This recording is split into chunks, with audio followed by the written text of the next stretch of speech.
quando Cristo, na sua obra, opera e faz com que essa pessoa saia desse reino, que mortifique o seu eu e passe a viver no grande reino de Deus. Quando nós olhamos para essa realidade do egocentrismo que nós presenciamos em todos e em todas, nós podemos ver que isso não é de hoje. E nessa busca que as pessoas têm de autossatisfação, elas acabam construindo ídolos. Então, a autossatisfação, a busca excessiva para a satisfação das necessidades pessoais acaba por se tornar idolatria. As nossas necessidades podem então tornar-se os nossos ídolos. Quando os povos fazem deuses, eles estão construindo ídolos para satisfazerem as suas necessidades. Todas as pessoas, em todos os lugares, em todos os tempos, construíram deuses. Com que propósito? Com o propósito de que esses deuses satisfizessem aquilo que era necessário para as pessoas. Hoje nós vemos muitas pessoas indo para a igreja e construindo um Deus para si. Dentro da igreja, eles acabam por construir um Deus, porque eles querem um Deus que satisfaça as suas necessidades. O problema é que o Deus a quem nós servimos, ele sabe o que realmente nós precisamos. Ele sabe do que realmente nós precisamos. E ele não nos dá nada além disso. Muitas vezes as nossas necessidades, elas são necessárias para nós, de uma perspectiva incoerente e egoísta, porque é nesse mundo que nós vivemos.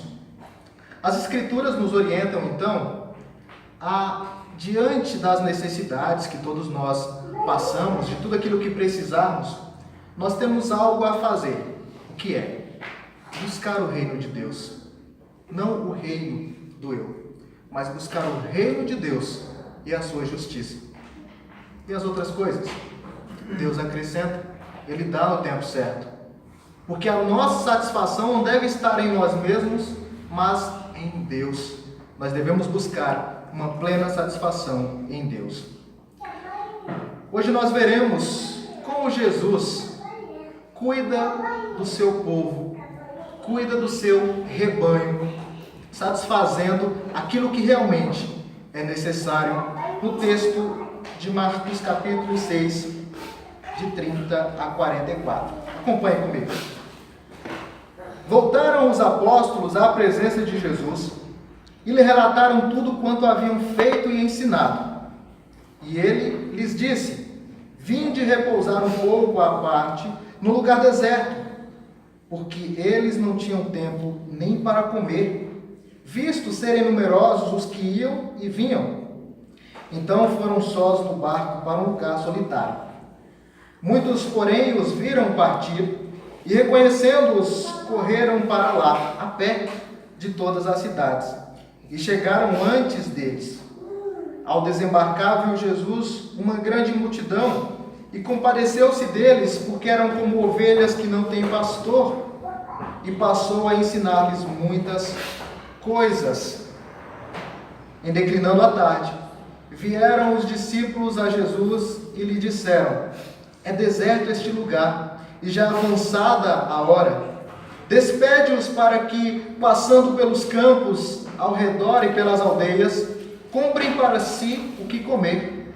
Porém, ele lhes respondeu: dai-lhe vós mesmos de comer. Disseram-lhe: iremos comprar 200 denários de pão para lhes dar de comer? E ele lhes disse: quantos pães tendes? E de ver. E sabendo eles, responderam: 5 pães e 2 peixes. Então Jesus lhe ordenou que todos se assentassem em grupos sobre a relva verde. E o fizeram repartindo-se em grupos de 100 em 100 e de 50 em 50. Tomando ele os 5 pães e os 2 peixes, erguendo os olhos ao céu, os abençoou e, partindo os pães, deu-os aos discípulos para que os distribuíssem, e por todos repartiu também os 2 peixes. Todos comeram e se fartaram, e ainda recolheram 12 cestos cheios de pedaços de pães e de peixes. Os que comeram dos pães eram 5.000 homens. Vamos orar. Santo Deus, nós te pedimos, ó Pai, a tua iluminação e a tua direção nessa noite, para que nós compreendamos a tua palavra que o Senhor tem a nos ensinar. Pedimos isso no nome de Cristo Jesus. Amém. Esse texto é uma continuação do que nós vimos lá no capítulo 6, versículo de 7 a 13. Os irmãos se lembram que Jesus foi, no capítulo 6, de 1 a 6, ele foi para a sua terra, Nazaré, e ele vai a uma sinagoga e começa a ensinar, começa a pregar. As pessoas reconhecem o seu ensino como quem tem autoridade, reconhecem o seu poder, ouviram falar do que ele já vinha realizando, mas por conhecer quem Jesus era, desde a infância, por conhecer a família de Jesus, eles não lhe receberam. Eles não aceitaram quem Jesus de fato era. Então Jesus foi rejeitado na sua terra, e então depois disso ele envia os seus discípulos para que eles vá de cidade a cidade, de 2 em 2, pregando o Evangelho. Ele dá instruções para os seus discípulos, e então eles são comissionados e fazem aquilo que Jesus lhe instrui a fazer. Eles recebem a autoridade de Deus para realizar o que eles realizaram. Depois nós temos um parênteses. Na verdade, esse texto ele está na forma de um sanduíche. Os versos de 6 a 13 seria uma parte do pão, de 14 a 29 seria o recheio, e então de 30 a 44 é a continuação. De 14 a 29 nós temos então o relato da morte de João Batista. Mas por que é relatada a morte de João Batista nesse ponto? Porque a fama dos discípulos estava crescendo, assim como a fama de Jesus. Então chegou até o rei Herodes a informação de que havia alguém fazendo obras miraculosas, ensinando com autoridade. Então eles começaram a discorrer, a argumentar quem poderia ser aquele homem que fazia esses feitos. Então uns disseram: é Elias. Outros: é um profeta. Aí havia uns que disseram: é João. Herodes pegou o ponto desse último e continuou afirmando: realmente é João. Que João? Aquele que eu matei, aquele que eu mandei decapitar. E então conta a narrativa da história de João, da sua morte. Aí conta toda a história lá do banquete que Herodes havia feito, e depois a dança que a filha de Herodias lhe ofereceu, e como o prêmio pelaquela dança, ele deu a ela o direito de pedir o que ela quisesse. E ela então pede a cabeça de João. Esse texto se encontra bem dessa forma estruturada para mostrar para os discípulos que eles haviam sido comissionados, mas é para mostrar como que a missão estava intimamente ligada ao martírio. Servir a Cristo poderia incorrer em morte. Ser fiel a Deus poderia te levar a perder a cabeça. Mas mesmo assim eles deveriam permanecer firmes, como João também permaneceu firme, servindo ao Senhor. Então, o versículo 13 finaliza, ou dá um relatório geral do que eles estavam fazendo, e aqui a partir do versículo 30 é descrito a continuação do que eles voltaram a fazer. O que vemos nesse texto, e até em todo o Evangelho, é algo que eu costumo dizer. Todo o Evangelho, toda vez que vocês forem ler qualquer um dos 4, tenham em mente que o Evangelho tem como propósito falar quem Jesus é e o que ele fez e faz. O Evangelho de Marcos está querendo nos ensinar que Jesus é o servo sofredor de Isaías, mas que ele é então o Cristo, Jesus, o Salvador, o Cristo, Filho do Deus vivo. Quem é Jesus? O Cristo, o Messias, Filho do Deus vivo. vivo. Vocês perceberão no decorrer de toda a leitura do texto como ele repete isso, e esse é o título do próprio Evangelho: Evangelho de Jesus Cristo, o Filho de Deus. No batismo, Deus declara para Jesus: este é o meu Filho amado, em quem me comprazo. E as obras de Cristo começam a descrever quem de fato ele era: o Filho do homem, que é o próprio Deus, e tem autoridade para perdoar pecados, tem autoridade para curar doenças, tem autoridade sobre a natureza, ele pode acalmar a tempestade, ele tem autoridade sobre os demônios, ele pode expulsar demônios, ele tem autoridade sobre a morte, ele pode ressuscitar. E esse texto então nos continua nos mostrando um pouco mais da identidade de Jesus. E o que vemos aqui, dos versos de 30 a 44, que Jesus é apresentado como aquele que pode satisfazer a necessidade do seu povo. Por quê? Ele é o pastor divino. E porque ele é o pastor divino, ele providencia o que é necessário para o seu rebanho. Porque Jesus é o pastor divino, ele providencia o que é necessário para o seu rebanho. Nós veremos então 3 demonstrações da providência de Deus. Primeiro, no descanso, ensino e na alimentação. Jesus, como pastor, providencia descanso, providencia instrução e providencia a alimentação. A primeira demonstração que nós vemos é a providência dele no descanso. Ele providencia descanso para os seus discípulos.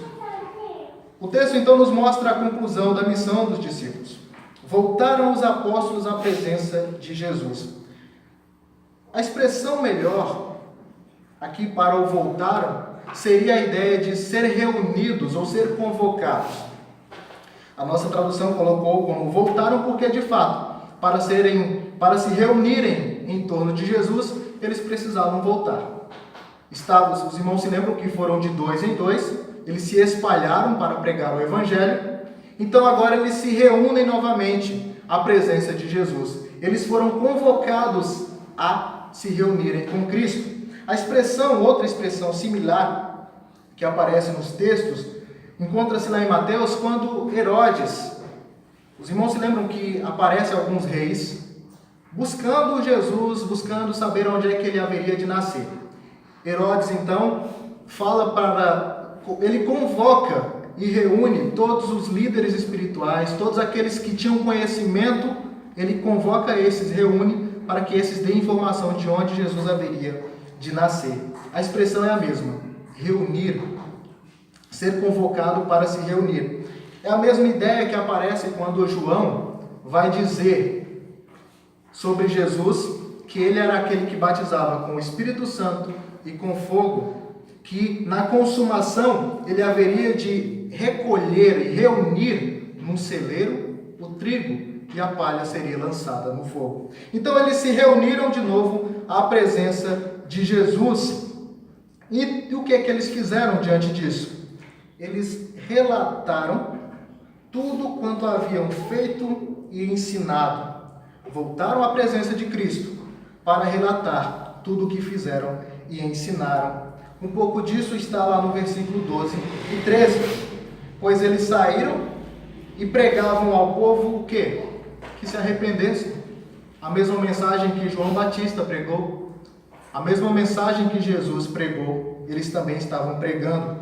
Ele pregou que eles se arrependessem e também que eles fizeram? Expeliram muitos demônios e curavam numerosos enfermos, ungindo-os com óleo. Então eles passaram a relatar agora para Jesus isso, o que eles estavam fazendo e o que eles estavam ensinando. Voltaram então para a presença de Jesus. E aqui nós já temos um ensinamento. Você, como discípulo de Jesus, estaria disposto a relatar para ele tudo aquilo que no reino você está ensinando e fazendo? Ou melhor, você teria o que relatar? No reino de Deus, você como um discípulo de Cristo, você está fazendo algo? Você está ensinando algo que pode ser relatado para o Senhor? Se Jesus te convocasse hoje, reunisse e falasse, traga um relatório de tudo o que você fez e ensinou, o que você relataria?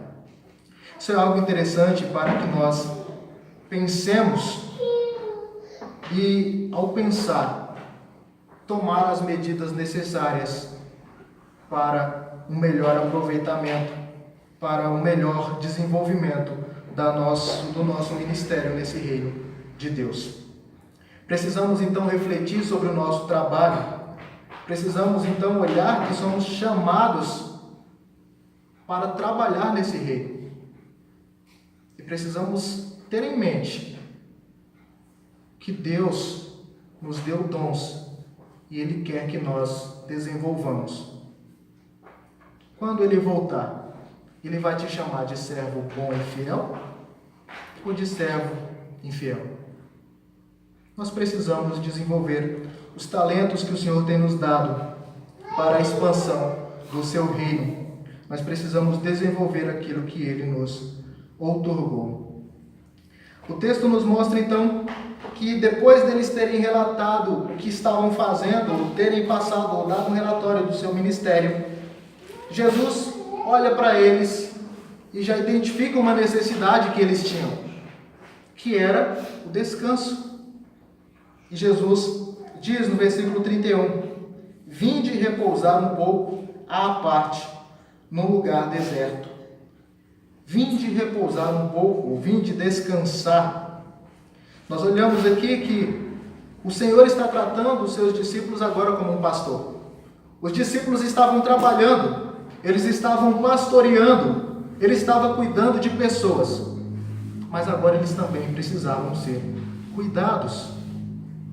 No desenvolvimento dos nossos dons, na tarefa que o Senhor nos dá, nós também iremos cansar.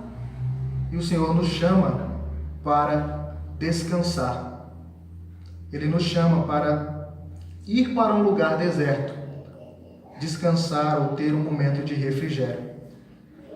Isso aqui nos faz lembrar o Salmo 23.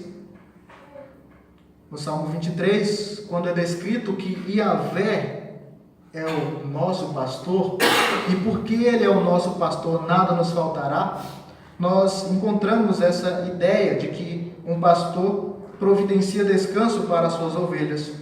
Porque lá é dito, no versículo 2, repousar, que Ele nos faz repousar em pastos verdejantes, leva-me para junto de águas de descanso, refrigera-me a alma. São três expressões usadas para o descanso: repouso, refrigério e descanso.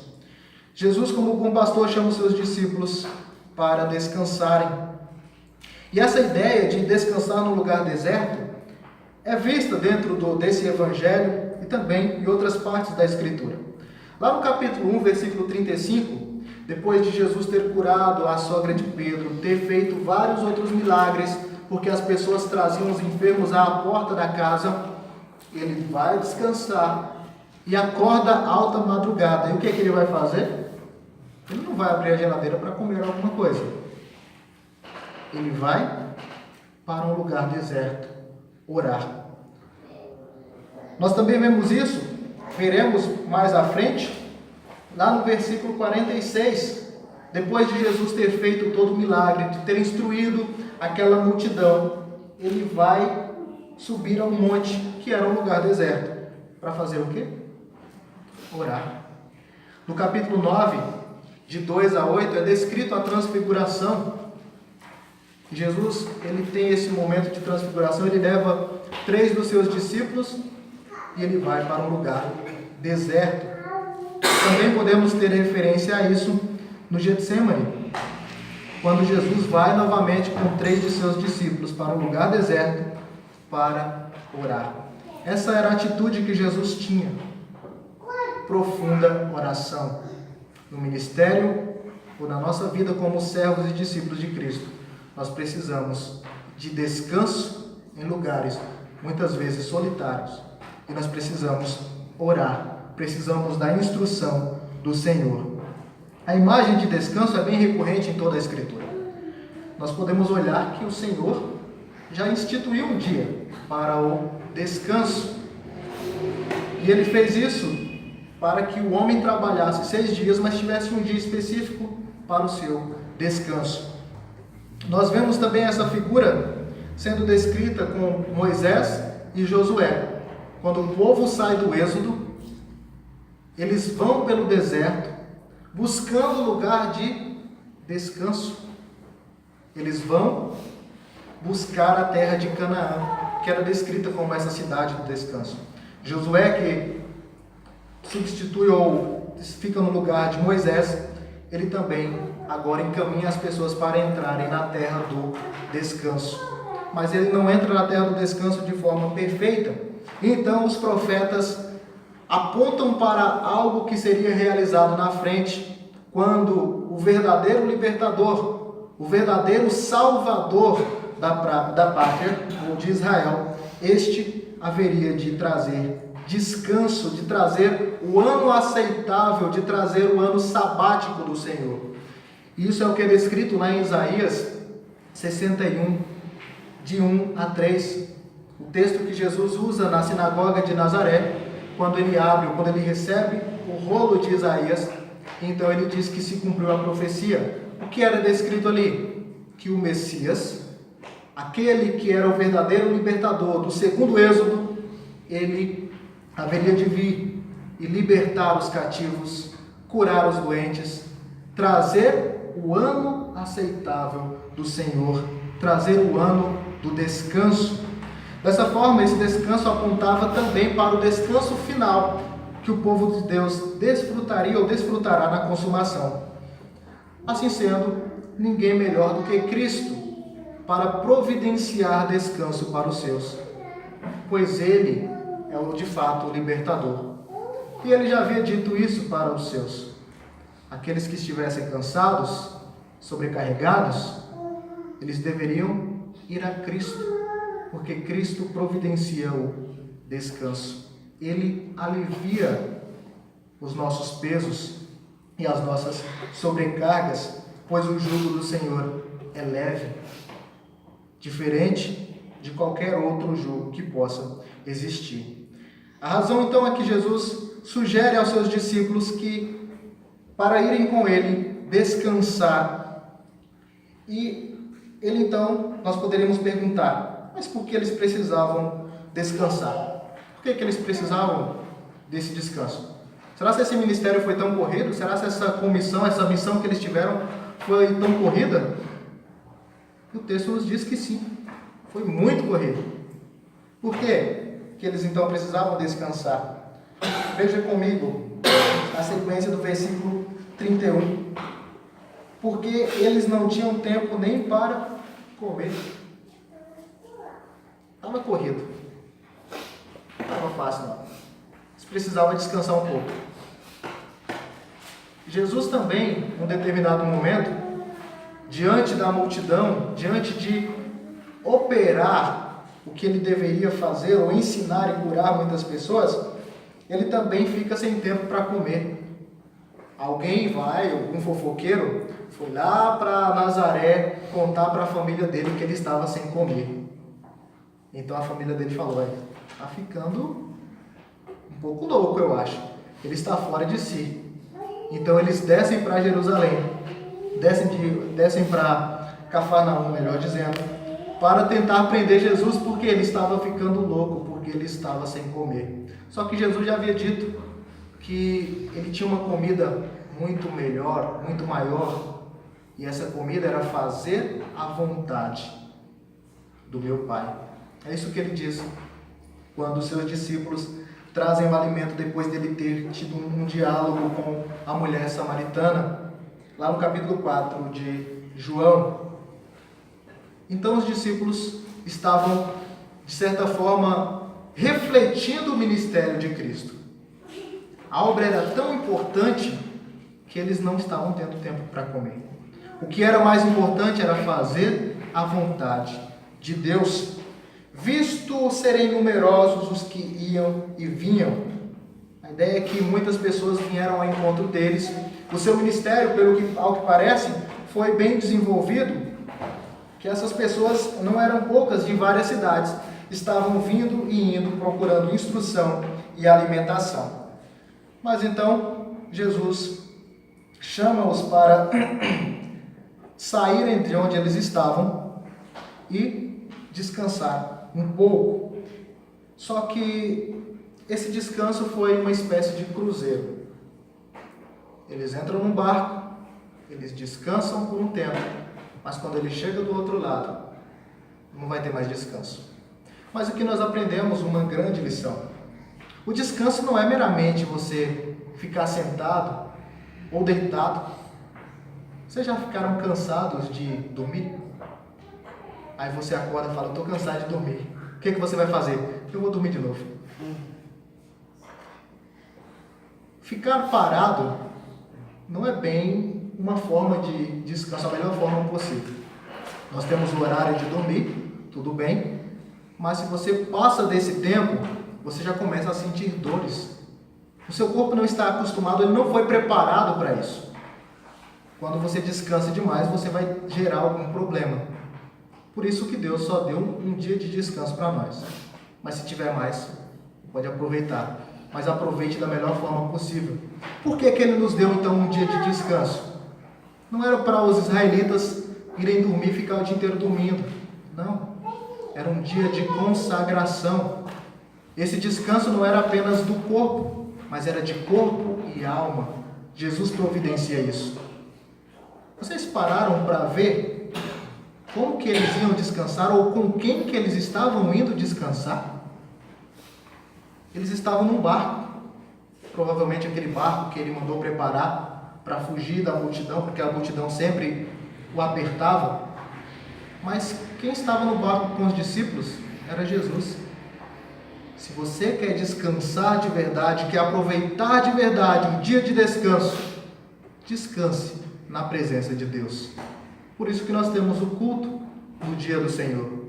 Foi para isso que ele estipulou esse dia de descanso. Era um dia de total consagração a Deus. Nós não nos incomodaríamos com as atividades normais dos outros 6 dias e no 7º dia nós descansaríamos de toda aquela obra que nós estávamos fazendo e nos consagraríamos totalmente para Deus. E os discípulos então, eles têm esse momento de descanso na presença de Deus, na presença de Jesus. É a melhor forma de você descansar, tendo refrigério para a sua alma. Mas esse descanso durou só o período em que eles passaram para a outra margem. O texto vai nos dizer, no versículo 33, que muitos, porém, isso eles já estavam no barco, indo para o outro lado, e muitos viram eles e, reconhecendo-os, correram para lá, a pé, de todas as cidades. Eles reconheceram os discípulos. A ideia é que eles reconheceram os discípulos porque eram os discípulos que estavam desenvolvendo a missão onde eles estavam. Quando eles reconheceram os discípulos, eles então foram correndo. Imagine um povo para correr. Pense num povinho para andar rápido. Porque o texto vai nos dizer que eles correram a pé. Eles não estavam montados em cavalos, eles não estavam numa moto, nem de bicicleta, porque não tinha. Eles foram a pé. E o texto vai nos dizer que de todas as cidades eles afluíram e chegaram lá antes de Jesus e os discípulos. Só que o percurso que eles estavam fazendo era mais longo. Você tem um círculo, que era o Lago da Galileia. Então, se você vem em linha reta, você vai chegar muito rápido do outro lado. Se você for contornar o lago, vai demorar um pouco. Mas essas pessoas estavam com muita sede. Elas estavam querendo encontrar-se com Jesus e com os discípulos. E eles então vão correndo. Provavelmente, quando chegaram lá do outro lado, estava com quase um palmo de língua para fora. Por quê? Isso é cansativo. Aí provavelmente beberam água do lago, fizeram alguma coisa ali para descansar um pouco. E o interessante é que nós vemos aqui Jesus ainda como o bom pastor. E como um bom pastor, ele providencia instrução para o seu povo. Versículo 34. Ao desembarcar, viu Jesus uma grande multidão. Aqueles que haviam saído correndo de todas as cidades, contornaram o lago e chegaram lá primeiro do que eles. E o que é que Jesus faz? O que é que ele sente? Ele se compadece deles. Ele sente compaixão. A ideia é que ele sentiu, foi motivado nas entranhas, sentiu é movido pelas entranhas a ideia de compaixão. Mas isso porque quando nós sentimos qualquer coisa, a primeira parte do corpo que vai sentir alguma coisa é nessa região do estômago. Por isso que todos nós temos gastrite. Se não, temos às vezes aí uma queimação. E muita gente aqui já fez aquele tratamento com omeprazol ou então com chá de boldo, que ajuda também. Eu sei porque eu tomo isso constantemente. Mas essa é a região onde vai afetar quando você está ansioso, quando você está triste, quando você está nervoso. E Jesus, ele se condói, as suas entranhas, é como se elas estivessem se virando diante daquela situação. Essa ideia de compaixão é uma outra palavra usada para misericórdia. É uma outra expressão usada para misericórdia. A misericórdia, na misericórdia, Deus vê o homem como um ser que está sofrendo as consequências do pecado. Ele vê o homem como um ser que está sofrendo as consequências do pecado. Isso é pesado, de forma que a condição desse homem é lastimável. E ele precisa de uma intervenção divina, precisa da ação divina na sua vida. E quando Jesus olha para todas as pessoas, ele sente isso.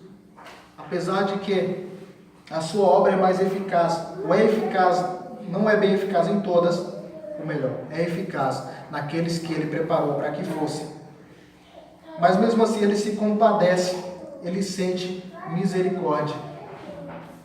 A misericórdia, então, é o amor de Deus, ou a bondade de Deus para com aqueles que estão debaixo do pecado e que estão sofrendo esses efeitos, a despeito ou independente dos seus méritos. E é por causa da misericórdia que Deus não nos fulmina. É por causa da misericórdia dele que ele não nos manda direto para a condenação eterna. Ao ver aquele povo, Jesus se compadece. Ele tem misericórdia. Em outros momentos nós vemos Jesus se compadecendo de enfermos, curando. Nós vemos Jesus se compadecendo de viúvas que acabaram de perder o filho e ressuscita o seu filho. Então, essa é uma atitude de Jesus, como é também uma atitude de Deus, até porque Jesus é Deus. Ele se compadece deles, e aí está o motivo. Porque eles eram como ovelhas que não têm pastor. Jesus se compadece porque eles eram como ovelhas que não têm pastor. Nós olhamos aqui e já falamos que Jesus é o bom pastor. Mas essa linguagem de ovelha sem pastor, ela aparece no Antigo Testamento algumas vezes. Os irmãos podem ver lá em Números capítulo 27, essa expressão, quando Moisés fica sabendo da sua morte, e ele era aquele que estava liderando o povo para entrar na terra prometida. Ele fica sabendo da sua morte, que ele haveria de morrer antes de entrar na terra. Lá no versículo 17 ele diz, ou melhor, versículo de 15 a 17. Então disse Moisés ao Senhor: o Senhor, autor e conservador de toda a vida, ponha um homem sobre esta congregação. Moisés ora a Deus, pedindo que Deus providencie alguém para liderar aquela congregação, que saia adiante deles e que entre e faça adiante deles e que os faça sair e que os faça entrar, para que a congregação do Senhor não seja como ovelha que não tem pastor. Então Josué é designado como aquele que haveria de substituir Moisés. Mas essa linguagem aparece outras vezes ainda dentro do texto do Antigo Testamento. Ovelhas que não têm pastor. Quando uma ovelha não tem pastor, o que ela faz? Ela não sabe o que ela vai fazer. Ela consegue agir um pouco por instinto, mas ela fica perdida. Porque quando uma ovelha não tem pastor, ela vai seguir qualquer outra ovelha. Só que a outra ovelha também não tem pastor. Então fica tudo perdido. Elas não conseguem encontrar o descanso, elas não conseguem encontrar a alimentação melhor, os bons pastos, porque é o pastor quem conduz as suas ovelhas. E o medo de Moisés era que Israel se perdesse. Não tem um bom líder. O que vai acontecer? Eles vão se perder. Então, para que não aconteça isso, levante alguém, Senhor. Porque o Senhor é o autor da vida. Levante alguém para que faça eles entrarem, que faça eles saírem, que conduza-os para bons pastos. E em toda a história do Antigo Testamento, nós vemos essa realidade. Até que chega um momento em que os líderes começam a agir de forma contrária com o que Deus estabelece. Então, Deus fala contra aquele povo, contra aqueles pastores, que ao invés de pastorearem o rebanho do Senhor, pastoreiam a si mesmos. Nós vemos isso lá em Jeremias capítulo 31. Jeremias capítulo 31.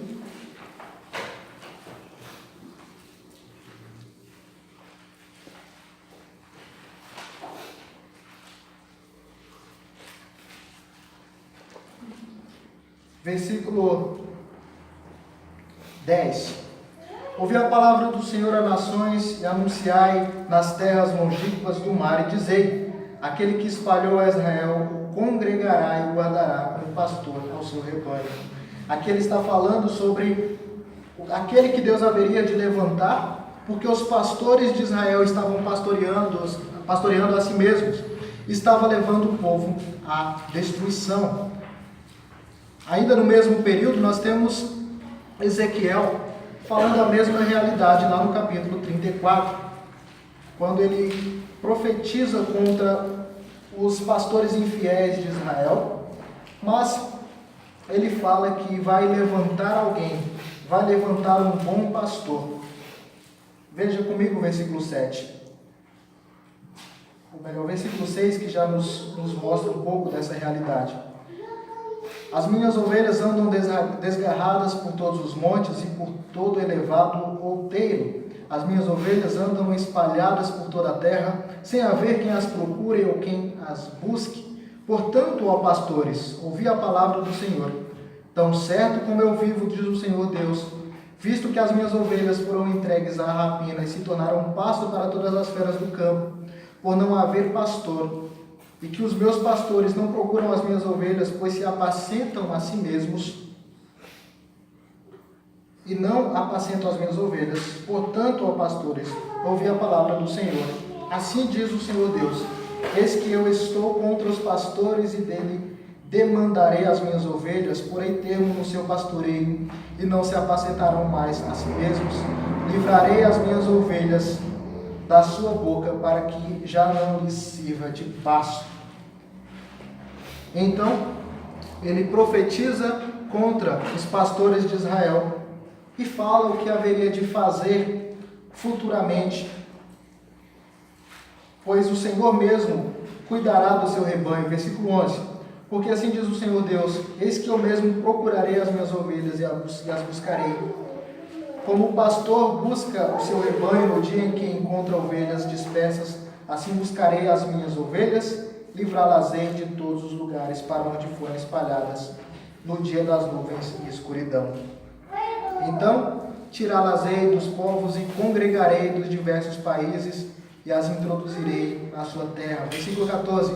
Apacentá-las-ei de bons pastos e nos altos montes de Israel será a sua pastagem. Eu mesmo apacentarei as minhas ovelhas. E ainda no versículo 23: suscitarei para elas um só pastor, e ele as apacentará, o meu servo Davi, é que as apacentará, e lhe servirá de pastor.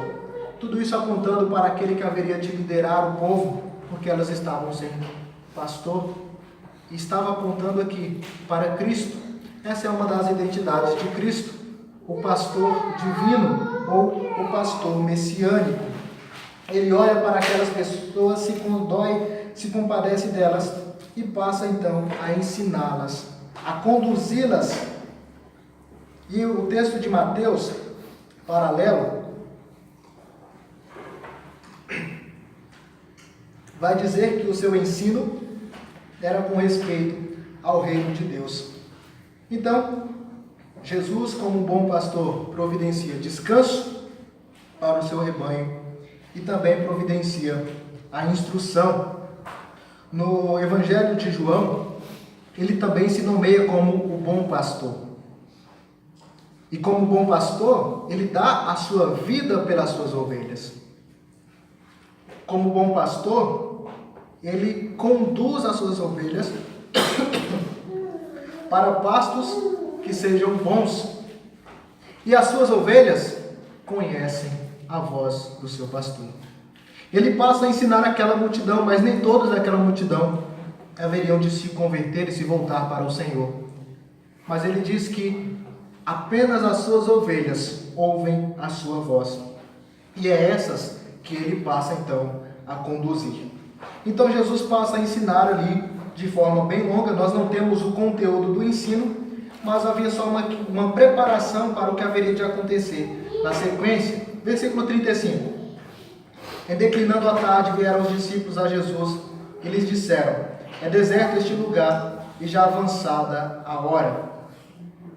Despede-os para que, passando pelos campos ao redor e pelas aldeias, comprem para si o que comer. Os discípulos vêm com uma argumentação ou com uma proposta correta. Não está de todo errado. Tinha muita gente ali. Era uma grande multidão. E não tinha comida. Já estava ficando um pouco tarde. Então eles falam: Jesus, desperta essas pessoas ou dispersa elas, para que elas, indo pelo caminho, entrando nas cidades, elas possam, cada uma, comprar para si o alimento. Senão elas vão ficar com fome. Eles estão tentando evitar uma situação crítica. Mas Jesus, ele é o bom pastor. E o bom pastor também providencia alimento. Eles chegam com essa questão para evitar algum problema, alguma crise ali. Se eles começassem a reclamar de fome, poderia causar grande confusão, assim como Israel no deserto. Quando eles reclamavam de fome, parecia bebê chorão. Começava a resmungar, a falar, e Moisés tinha que se virar. Mas Jesus aqui dá uma ajuda para os seus discípulos. Porque até aqui, eles ainda estavam bem fracos na compreensão. Eles já haviam visto Jesus fazendo muitas e muitas coisas. Eles presenciaram muitos milagres. E diante dessa situação, eles não estão crendo que Jesus pode fazer alguma coisa. Então eles falam, então pode gerar uma crise, então manda eles caçarem comida. Só que Jesus, ao invés de resolver a crise, da perspectiva dele, ele intensifica um pouco mais. É como se os discípulos estivessem querendo evitar que acendessem uma pequena fagulha ou tivesse um pouquinho de fogo. Jesus vem com gasolina e joga em cima. Porque eles falam, manda que eles vão para caçar comida. Jesus diz, dê comida a vocês mesmos. Como? Como que a gente vai fazer isso? Então, ele passa a dizer, dá-lhes vós mesmos de comer, no versículo 37. E então eles disseram, de forma irônica, iremos comprar 200 denários de pão para lhes dar de comer? É muito dinheiro. Um denário era o equivalente a um dia de trabalho. 200 denários, 200 dias de trabalho. Mais da metade de um ano. Eles teriam que trabalhar mais da metade de um ano para dar comida para toda aquela gente. Então eles fazem essa pergunta irônica e Jesus mostra no seu milagre a grandeza de quem ele era, e os seus feitos e os seus milagres serviam para confirmar a sua obra, para confirmar quem ele era como Messias e confirmar que o reino havia chegado. E no reino, a satisfação. Ele satisfaz a necessidade do seu povo. No reino futuro, nós não sentiremos mais fome, nem cansaço, como nós sentimos ainda hoje. Porque hoje o cansaço que nós temos, ele é intensificado por causa das consequências do pecado. Mas no reino futuro não haverá nada disso. E então, Jesus demonstra o seu poder quando ele pergunta no versículo 38: quantos pães tendes? E de ver. E sabendo eles, responderam: 5 pães e 2 peixes. Então Jesus lhe ordenou que todos se assentassem em grupos sobre a relva verde. E o fizeram repartindo-se em grupos de 100 em 100, de 50 em 50. Então você tinha 50 grupos, ou 50 colunas assim, com 100 pessoas em cada fileira. Homens. Aqui não conta mulheres nem crianças. Ao todo deu 5.000. Fora crianças e também fora as mulheres. Aqui só está falando de homens, do sexo masculino. Mas aqui havia crianças e mulheres. Então tinha muito mais do que 5.000 ao todo. Então eles se assentam e Jesus passa a repartir e tomam ele então os pães e os 2 peixes. Erguendo os olhos aos céus, abençoa